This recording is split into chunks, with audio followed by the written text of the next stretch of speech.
Halo guys, kami dari kelompok 2 Sejarah Gereja Indonesia PKK 5 semester 4.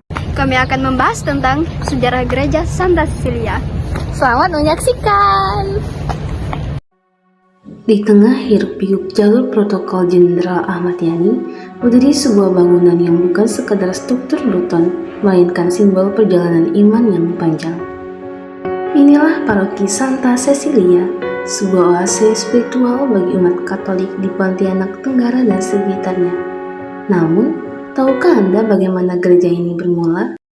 Cikal bakal berdirinya gereja Katolik Santa Cecilia berawal dari kehadiran sejumlah kecil umat Katolik. Konon katanya hampir 4.000 jiwa umat di paroki Santa Cecilia. Dan menariknya, kisah paroki Santa Cecilia itu bukan dimulai dari sesuatu yang besar, tetapi dari keterbatasan. Umat mulai mengadakan pertemuan doa secara bergiliran di rumah-rumah yang menetap di wilayah tersebut.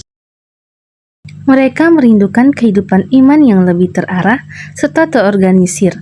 Pada tahap awal perkembangannya, umat masih menjadi bagian dari paroki induk sehingga harus menempuh jarak tertentu setiap kali hendak mengikuti perayaan Ekaristi maupun menerima pelayanan sakramen. Melihat semangat serta komitmen umatnya semakin kuat, pastor dari paroki induk kemudian memberikan perhatian lebih dengan menghadirkan pelayanan pastoral. Jumlah umat Santa Cecilia terus meningkat karena pertumbuhan keluarga Katolik di wilayah setempat serta perpindahan umat dari daerah lain. Sejarahnya bermula di tahun 1999. Saat itu, umat di wilayah Parit Haji Husin II dan Sungai Raya Dalam harus menempuh perjalanan jauh ke gereja Santo Agustinus. Kemacetan jalan, terutama saat hari raya dan sembahyang kubur, menjadi tantangan besar. Inilah yang mendorong Bapak Yohanes Ngaderianto dan Bapak Serafinus Jompau mencetuskan gagasan berani, mendirikan sebuah stasi baru. Pada 12 Desember 1999, perayaan Ekaristi Perdana digelar, dipimpin oleh Vikjen RP Simon Petrus Rostandi, OFM Cup, dan RP Fidelis Sabinus, OFM Cup. Sejak saat itu, benih iman yang mulanya disebut Stasi Gembala Baik ini mulai berakar. Nama Santa Cecilia dipilih bukan tanpa alasan. Sebagai martir yang dikenal sebagai pelindung musik gerejawi, ia menjadi inspirasi bagi umat untuk merayakan iman dengan sukacita dan pujian. Perkembangan pun berjalan pesat.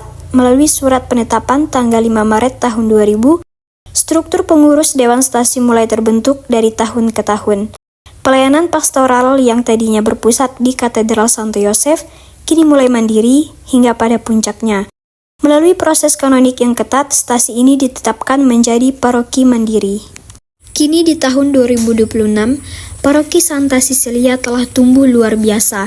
Dari 300 umat di misa perdana, kini melayani lebih dari 4.316 jiwa yang tersebar di 23 lingkungan. Wajah gereja pun terus bertransformasi. Pembangunan sarana prasarana seperti pastoran dan aula paroki menjadi bukti gotong royong umat. Pembangunan aula yang dimulai pada tahun 2024 kini telah menjadi pusat pembinaan iman yang inklusif bagi seluruh lapisan masyarakat.